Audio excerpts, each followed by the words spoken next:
further ado, we're very excited to have you here again. My name is Madison Brownlee, and I'm honored on behalf of Yakima Chief Hops to welcome you to the session where we're going to be interviewing a couple of our close friends in China at Boxing Cat Brewing in Yanjing. So I'm going to hand it over to my colleague, Jim Lambert, to introduce us today. Good morning to most of you in Asia. Good evening to those of you here in the States. My name is Jim Lambert, the Director of Business Development for Yakima Chief Hops in Asia. I work with the head of the region, Mr. Percy Lamb, which is our VP of Sales for Asia. And today, as Madison mentioned, it's really exciting to have these two people from the brewing world. Our first guest is Michael Jordan. For us who know him for some time, the MJ, with Boxing Cat Brewing here in Shanghai. Michael, it's interesting because Michael's background, nearly a 20-year brewing career, the last 10 years have been spent in China. And when I moved back to China in 2010, he was moving there to start Boxing Cat with some other people. So I had a lot of privilege to drink beer in their flavor. Never knew him. I wasn't in the beer industry. He's deeply involved in the craft industry and has been a very instrumental force within the country. Likewise, we are very honored to have Mr. Lin Zheping from Yanjing Brewing Company in Beijing. Mr. Lin is equally a 25-year career with Yanjing Brewery, one of the big five in China. And for those of you that may not know so much about China, when you go to Beijing, you always have a Yanjing. And it's a delicious beer, and that's a lot about from Mr. Lin's work. He was with the Technology Center within Yanjing Beer for quite some time, and only recently has he moved over to the Innovation Center for beer styles, e-commerce, etc. So we are very honored to have two very worthy guests today. And with that, I'll turn it over to our VP and the head of Asia, Mr. Percy Lamb. Thank you, Jim. Good morning to everyone. Oh, I shouldn't say that, because, some guy, is in the evening time, particularly Jim, it's also, in the midnight. Okay, so good evening, everyone. Yeah. I know Michael, for many years, since, first time, he come to China. So I have some question, to ask, Michael. So Michael, you are a foreign brewer, brewing in China for almost 10 years. What has this been like? I mean, it's been quite a journey. A lot of up and downs, some big challenges when I first started in kind of 2010. I remember kind of our first hop order was quite funny, actually. But overall, it's been great. It's been amazing. Really seeing a lot of growth in the industry. Mm-hmm. Along the way, we've done a lot of fun stuff with beer festivals and collaborations and everything. So it's been a great 10 years. Wow. Nice. So I understand, you're a brewer is important before, and also, you stay in Europe, for some while, What similarity and difference, between brewing, in China and, and foreign country in Europe and US? I mean, I think there's some differences in that the market here is still kind of in its younger days. So I think we have some challenges and a lot of education that we need to do on the consumer level to understand different beer styles and what the ingredients that are going into those. Saying that, I think one of the fastest things that kind of travels the world over is kind of these beer geek trends. So we see kind of the stuff that's maybe happening in Europe and the US, whether it's hazy IPAs, the big milkshake IPAs, all these sort of things. So it's been surprising to see how fast these trends. I read about it elsewhere, and then before I know it, it's in China. Mm-hmm. So you just mentioned about, the IPA. Personally, I love it very much. Of course, because it contains a lot of hops. Okay. So what is your famous, beer style? Which beer style, that you love it? Yeah. I mean, I grew up in Washington State and spent a lot of time brewing in Oregon, right? So I was around hops, and I really enjoy hops. I like them a lot. So typically, I'm an IPA guy, a pale ale guy, and I really like to experiment with the new varieties that are coming out, but also doing some blending and just kind of finding the nuanced flavors that you can get from hops. Okay, okay. So in terms of hops, yeah, of course, you have been using, many different type of hops, around the world. Probably, you may have, tried some local Chinese hop as well. Okay. So what sort of hops, yeah, that's your favorite, particularly from the US side? I mean, we certainly enjoyed trying the new varieties, right? But I think kind of some of our stand to hops would be Mosaic, which I think you introduced me to back in maybe 2012 when it was still unnamed. Citra, I used that when I was in the US, but it's still a great hop. I really like using Sabro. It seems to be quite a nice hop that a lot of consumers like. And then we're pretty excited about Talus. We just brewed with that last week. Okay. Very, very curious to see big citrus and grapefruit flavors come out. Oh, excellent, excellent. Yeah. Okay. Some people, yeah, in China, they will say, hey, the craft industry are leading, by those, foreign brewer. Do you agree that?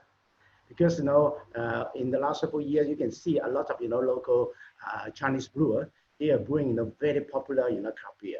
For example, Harvest, Niu Bi Tang, Panda, Master Gao, okay? Do you think, it's a flat, yeah, to the foreign brewer because of this type of localization brewer? I don't think so. I mean, I think from a historical perspective, I think a lot of the craft brewers that are kind of maybe the pioneers of the industry in China were either founded or started by a foreigner, right? So whether it's from the States or Australia or whatnot. So that's kind of historical what we've seen going back to like 2008 or even before, right? But I mean, in general, I've really been impressed with the overall quality of craft beer all throughout China the last couple of years. And I think there's definitely a big explosion and everyone's doing a lot of really good beers. And you're seeing more and more kind of local breweries win awards at international beer competitions. So that's very exciting for the industry. Good. Thank you. So let me switch, to ask some question, to Mr. Lin. Morning, Mr. Lin. Morning, see. In fact, we have the same last name, my Chinese name is Lin. So, same as Mr. Lee. So sometimes I call him my brothers. So, Mr. Lin, Yanjing Brewery is one of the top 5 largest brewery group in China. And then you have been working in Yanjing for many years. And like, Jim said, you have just been transferred to the new departments called the Innovation Business Department. Can you tell us something about, the role of this department? Yes, I was transferred to this innovation business department since 2 years ago. The function for this department, including product innovation and the marketing channel innovation. It still includes the function for production, research, and development, many aim at different style beer development. Marketing channel innovation is mainly referred to the e-commerce business.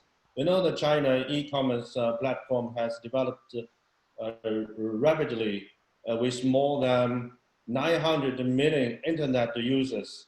Wow. So my chief task is to expand our business, beer business, in this rapidly online growing channel. Mm-hmm. Okay, okay. I'm sure, the online sales, is going up very fast, particularly, under, the pandemics. Okay? Yeah.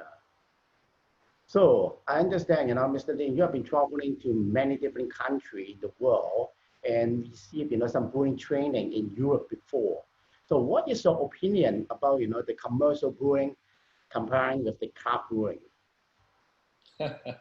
Yeah, it's an interesting question. But my opinion is we have the same attributes. We are all brewing beer. We all love beer. In China, recently more and more craft breweries are going to scale and realize commercial mass production.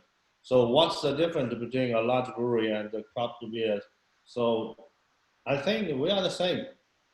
Just we are focused different style of beer. That's all. Okay. Awesome. Yeah. So Jim, I think you have some question to ask, right? I do. I'm going to switch back to MJ, Michael. Let me just get the questions up here. I was reading them and I want to kind of put them in my own words. Okay. Let's see, here we go. We all know that ABI is the world's leading beer group, but in 2017, Michael, ABI acquired Boxing Cat, and they began on a path of integrating importing brands such as Goose Island and Fujia for local production into Wuhan.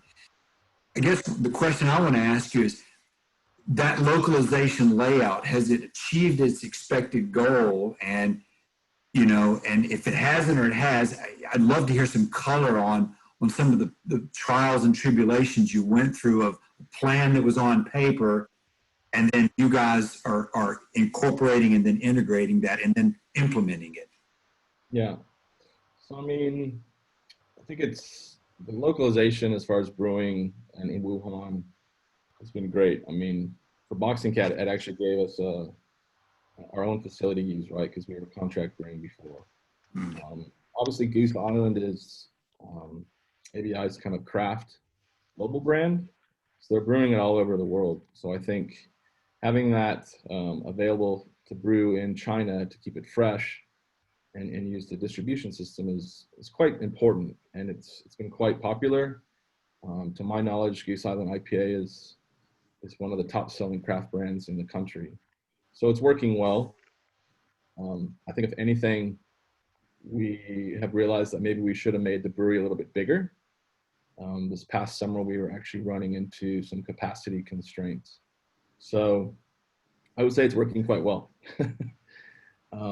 Obviously, there's been some brands that we've tried. I mean, Kaiba was a brand that kind of got started in 2017.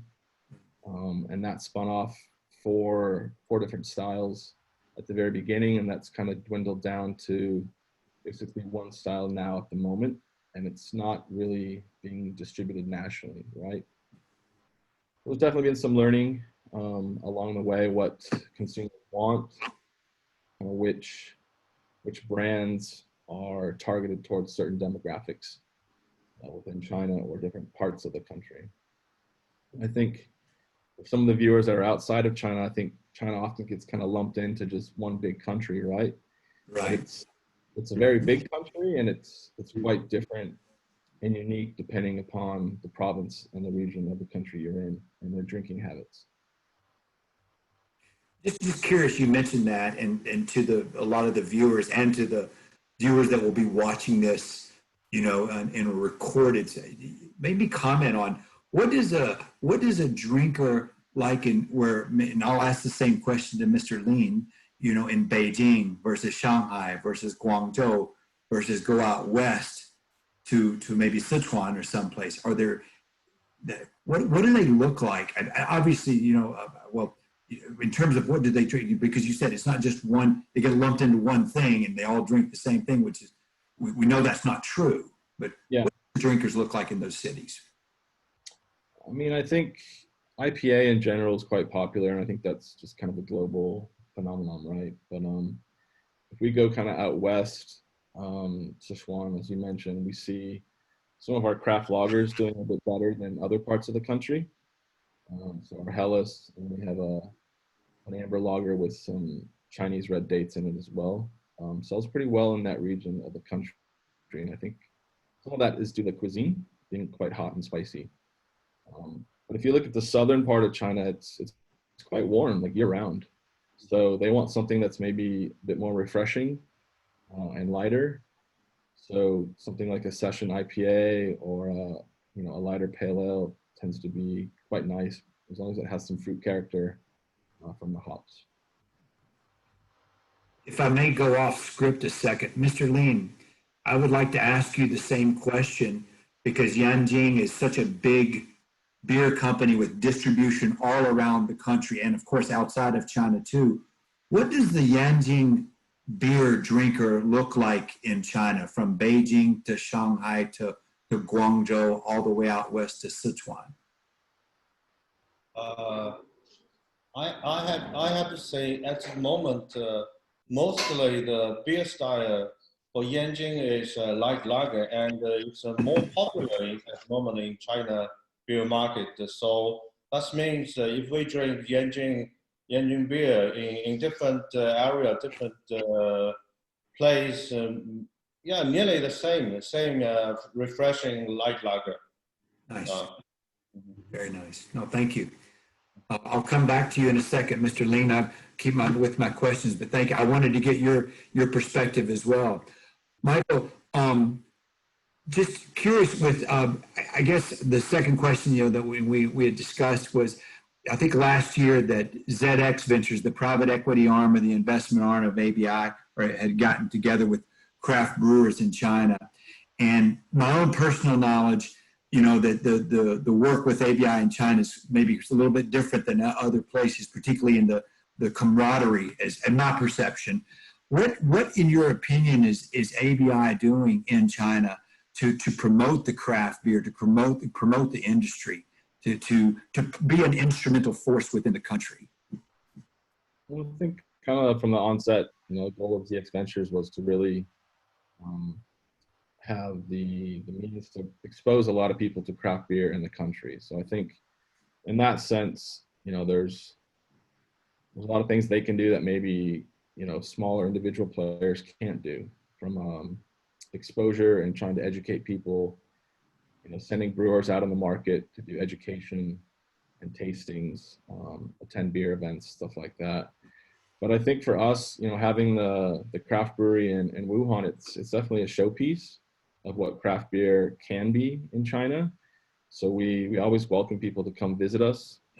We do some trainings there. We've done a couple seminars with other brewers from around the country, and just show them around, talk, learn from each other, and really try to be part of that community aspect, which is kind of the building block of craft beer historically. That was definitely my learning in the States in the late 90s. It was very community oriented, right? And you can learn a lot from one another. So just trying to share that and work together. That's a very good answer. I guess taking that, is something Percy referenced earlier. You've been there almost, actually more than 10 years now. We overlap by 4 years. And you've also watched the local side, as Mr. Ling was saying. Obviously, China's had a long history of producing good beer, but the local side and the craft scene has really come along in the last years, in parallel to whatever the foreign side. Do you think that a lot of the local crafts have reached, they've been, as Percy referenced earlier, winning awards, making a presence? You can say this online as well, for that matter. Do you feel like they've reached an international level, or is this still a work in progress, or where is the present state? I think certain breweries have definitely, achieved that status and kind of raised some eyebrows when they win some pretty big international awards. And I think there's still a lot of room to go. There's a lot of breweries that are quite new, using different systems. Maybe that could be refined, or the processes could at least be refined. So I think it's definitely a work in progress, but the quality of beer has greatly improved the last couple of years. It's really good to see. Excellent. I guess the kind of end the last question with you before I'll move over to Mr. Lean is, we're the largest, Yakima Chief, as you referenced earlier, and Percy said, we're the largest American hop supplier in the Chinese craft market. As a senior brewer or brewery, what definition or requirements do you have for an excellent supplier? And I think maybe commenting on some of the logistical issues that you've treated in the past versus you may dealing now, because you're American and are familiar with the American market. I think that's one of the biggest differences, is that people may not realize what you might go through there to get your hops. It's definitely got a lot easier than 10 years ago. And logistics, I think, is a huge piece of that, right? So some of the original hop shipments were kind of being flown over from the States or Belgium, and we were clearing customs ourselves with the assistance of Percy and maybe some people he knew. And that was super challenging. But, we're way beyond that now, where you guys are warehousing hops in the country. It's pretty easy to access them, get what we need. And from my standpoint, I mean, we're always happy with the quality. The cold shipping is a huge part of that in this country, which a lot of people might neglect. You're using this beautiful product that's meant to be stored cold, including transportation from southern China to where you might be. I think that's one thing that occasionally I'm surprised with people maybe skimping on that.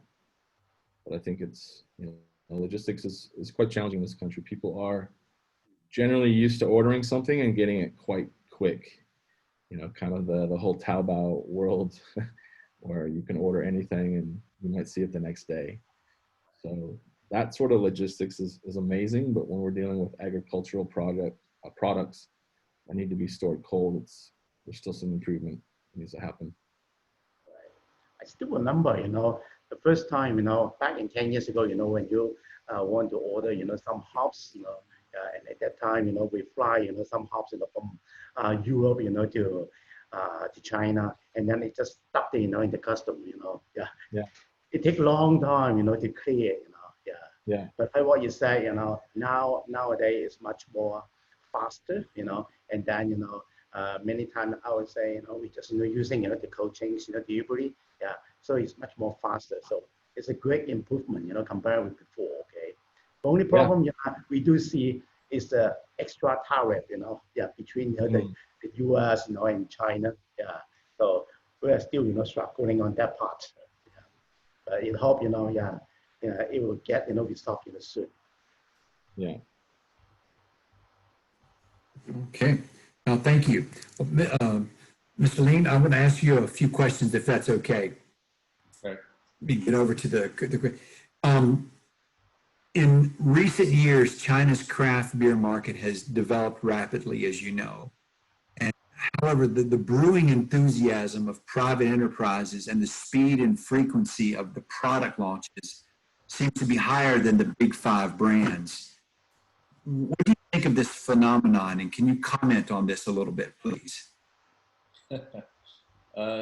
My personal understanding is that the craft brewer all are relatively flexible because of their small size and relatively lower investment and a few constraints.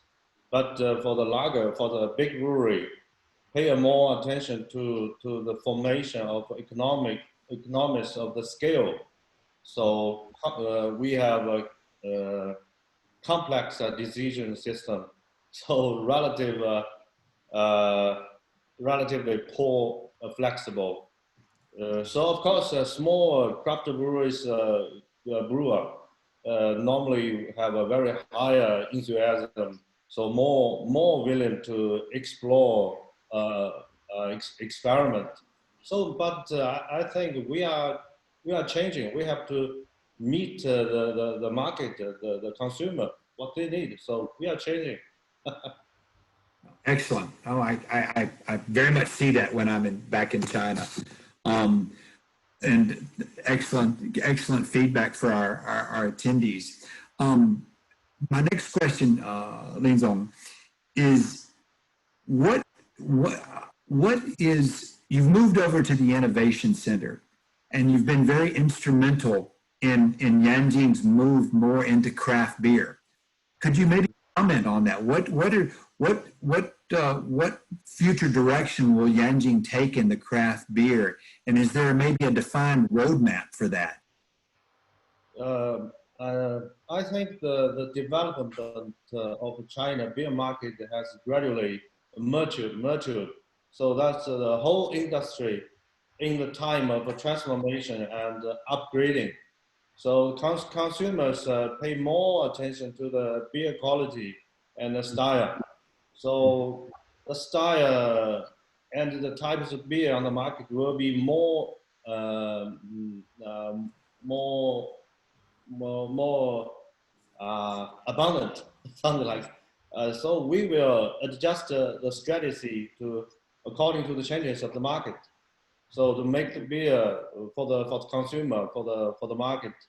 So recently we have launched some craft beer on the e-commerce platform. So platform which is target at the beer depth lovers. So like this IPA or stout something. Yeah. Fantastic.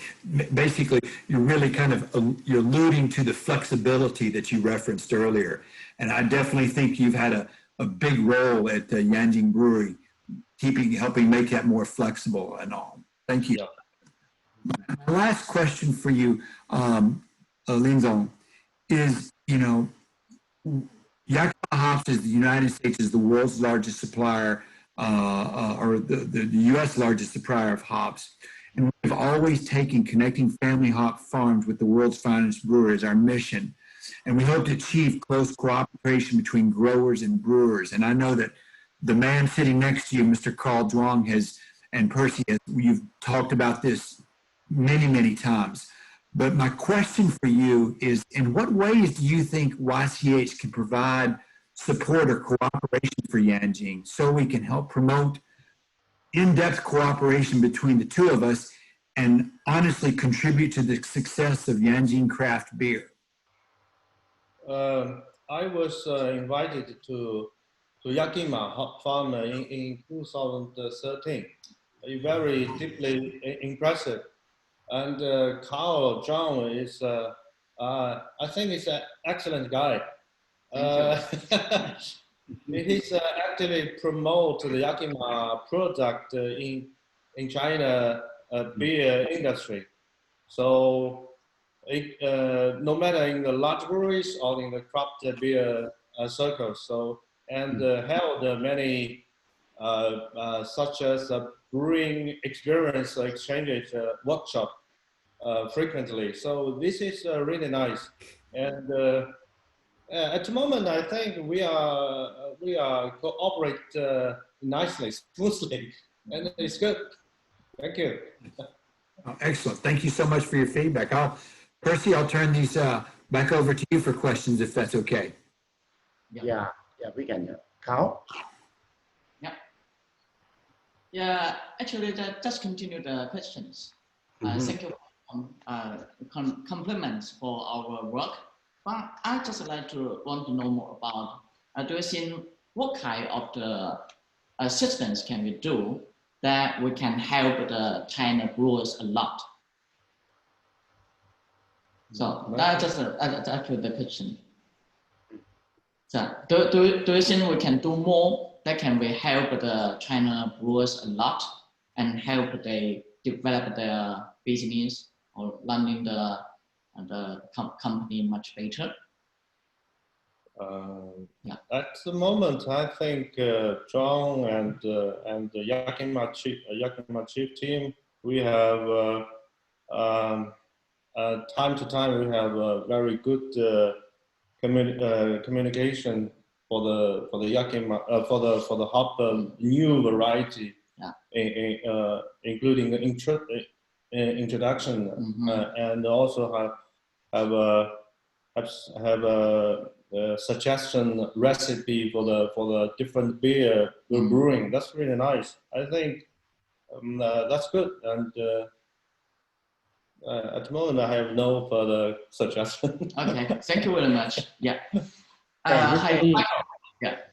Lin, I have a question for you. Okay, So Yanjing, the brand, it's very famous. Okay, in China. Okay, and then of course, ABI, they're very big, in the world. They're the largest, And then, under ABI, they have acquired different type, of brand, owned by the Cup Brewery. Is there any plan, yeah, for Yanjing Brewery to acquire any small club and launching different brand, in China market? Are there any plan there? It's a good question. Uh, we are thinking sometime because the market needs a different style of beer for uh, uh, time, and sometimes we are most of the time we are just focused for the lager recipe, for the lager brewing. Uh, in recent years, we just start to brewing some craft beer, also the wheat beer. So anyway, sometimes we also think we have less experience and for brewing the so many different variety of style of beer. So we are thinking sometime, but needs time. I have to say. Yeah. I think, a lot of club, is waiting for you guys, to buy it. I don't think so. Yeah. So thanks, Percy. Let's move the topic to the more nationwide. So this is Carl Zhuang. I'm the technical sales manager in China. Hi, Michael. Yeah. And so happy to meet you online at virtual Hopper Harvest. So I have a question, and I want you to share your insight observation with us. So in the United States, the craft breweries have obviously characteristics of localization.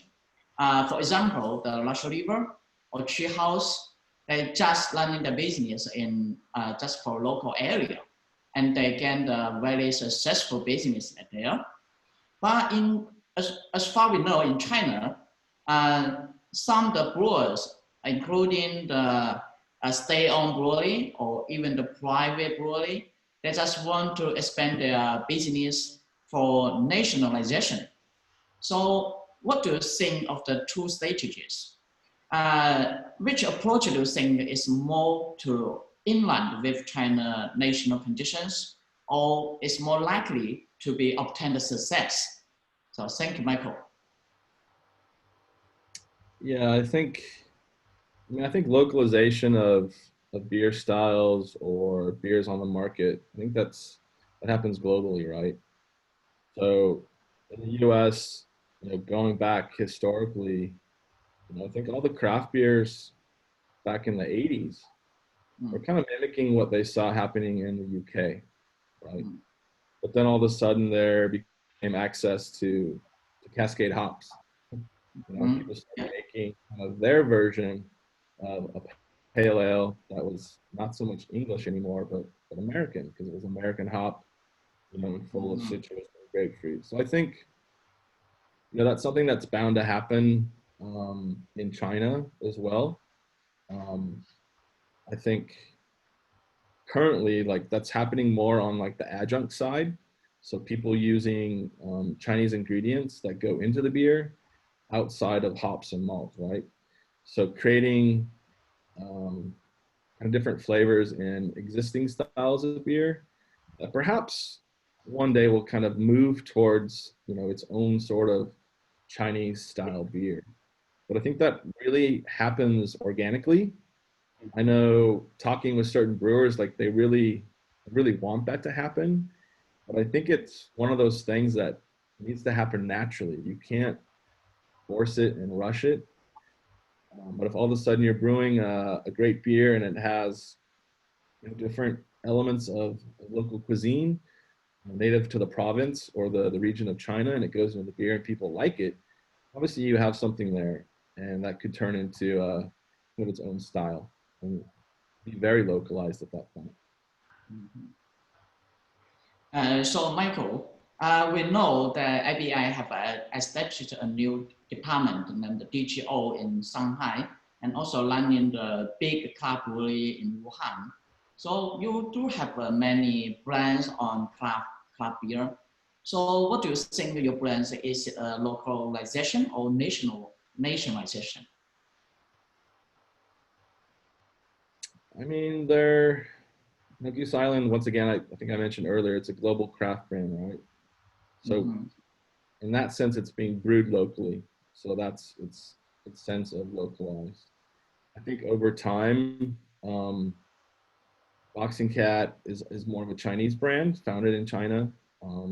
We're starting to experience with different elements of China that go into the beer, whether it's like the Chinese red dates in our First Blood Amber Lager, or some other new beers that we're trialing. Right?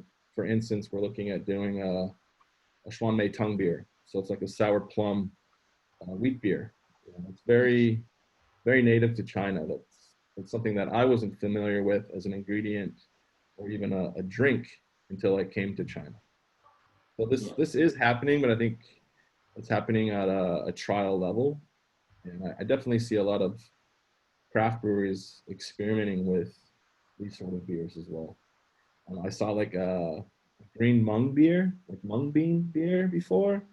For me, didn't really care for it, but it's something that's very localized palate profile, and my hat goes off to them. I don't know how well it sells, but they're at least trying something.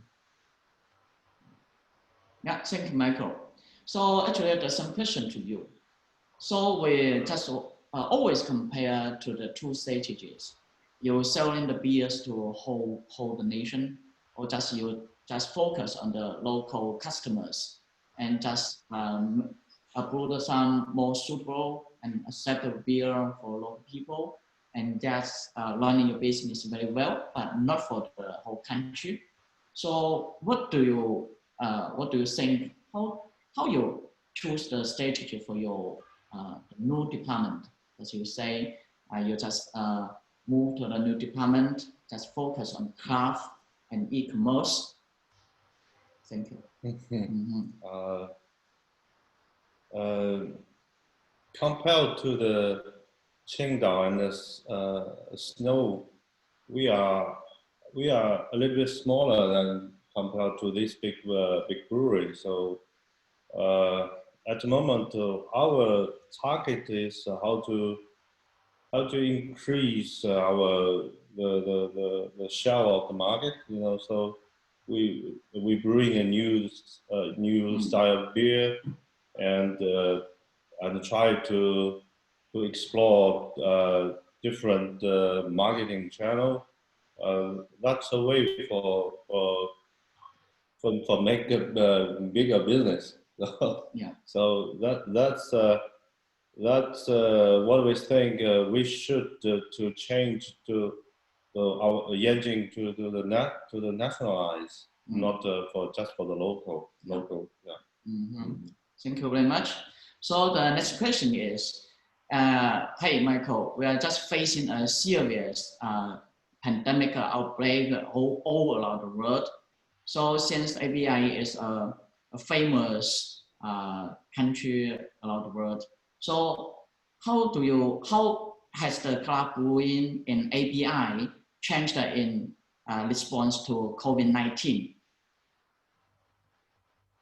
Yeah, I mean it's obviously been a very challenging time. So we saw pretty massive effects on the business in February, March, and then in April. A lot of our customers were closed. Our own brew pubs where we serve our beer were obviously closed as well. When they did reopen, it was quite slow. A lot of safety concerns and precautions going into making people feel comfortable. But I would say, the second half of the year, we've actually been pretty surprised with the rebound. Sales are kind of back to where they once were. Even some of our locations, internal locations, were selling more beer year on year when comparing the months. So that to us is quite encouraging and exciting. I think there was probably a lot of pent up excitement for people to get out and kind of one thing that we have kind of witnessed, and I've talked to other kind of restaurateurs, is that because a lot of people aren't leaving the country for vacation, maybe they're doing a staycation in their home city or a neighboring city, but when they do that staycation, they're going pretty big.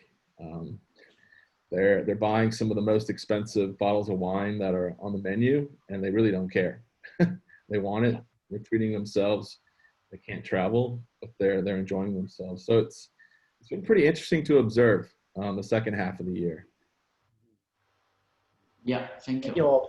Your beer, Boxing Cat brand, is also being sold, online. Yep. Okay, so do Yeah. you see the sales going up on that part? E-commerce has definitely picked up. We've never been a big brand on e-commerce. We kind of wish we would have put more effort in a little bit earlier, but we've definitely seen growth with that. And I know the other brands that ABI has, whether it's on the commercial side or even other crafts, they've done quite well on e-commerce. Okay. Yeah. So actually, there's some question to you, Mr. Lin. In the past half years, we lose a lot at the dark time. So what will you do in the second half year and for the business recovery, or do some more promotion for a lot of money for all tech that our lost? I think we are facing the same situation during the past half year. So for my major task is how can I to develop the business in e-commerce. So recently we do a lot of work to the B2C business, B2B business, and also the O2O, online to offline business. So we have we have to do a lot for exploring the more the consumer, to find the consumer what they need and where they are, and how can we to give our beer as fast as to the consumer. So that's what we do, and what we'll do in a few in the coming half year. Okay. Yeah. So the last question is regarding the government policy. Yeah, actually in China, we understand the government policy impacts the development of craft industry very much. So we know that you are the member of the policy maker in the nation. So how can we improve this part? We know that they issued some regulations such like the craft beer standards, something like that. So do you think is impact on the China craft industry, or should we do some more the similar work to improve the industry? The China Official Beer Industry Association has a certain government function to guide and support the beer industry. But I think my opinion, and the China Beer Industry Association is very open and friendly, especially for the rapid growth of China craft brewery. And mostly during the past year for the association is to the just now you say the standard. It's kind of the rule how to manage the small breweries, how to support them, and how to understanding what is craft brewery, to the whole beer industry. Mm. So I think at the moment the China Beer Industry Association have a no negative effect to the craft brewery. Yeah. Mhm. So thank you very much. So actually, Michael, I have a last question to you. We are holding a home brew competition in Guangdong, and more than 100 brewers joined these events. So we are so happy to see that. So I just have a questions just on behalf of them. So as a pioneer in China craft industry, you're so famous to everyone. So do you, since you have a very valuable and just rich experience in brewing, so do you have a good suggestion to the beginners that what can they do that can help they to obtain the most successful in craft brewing? Thank you. Yeah. So I think the home brewing societies that we see in China are fantastic. And they've existed for quite a number of years, but we're really seeing it spread nationally, right? Where it seems like most cities now have one. So I think that's great. A little bit of experience judging in the homebrew competitions or kind of attending some seminars to do a Q&A with the homebrewers. And they have huge passion. I think the biggest thing I always kind of tell them is try to get the best raw materials that you can, make sure it's fresh, and really kind of hone in on maybe one beer style in particular that you like, and really keep perfecting it, right? And then once you kind of have done that and you have those skills and all the learnings that have gone around that, then you kind of experiment with different styles of beer and get more experimental, right? But I think sometimes the mentality is, oh my gosh, I want to go crazy. And it's like, well, maybe start very focused at the beginning and then open your eyes and experience to other stuff later. Yeah, thank you very much. It's valuable for us. So Jim, I'd like to turn back the microphone to you. Okay, thank you, Carl. Thank you, Mr. Lean, and thank you, Michael. Those are some just excellent questions. We can open this up. We have two formats. We have the participants as well as the Whova app, and to see if we have any questions from the audience.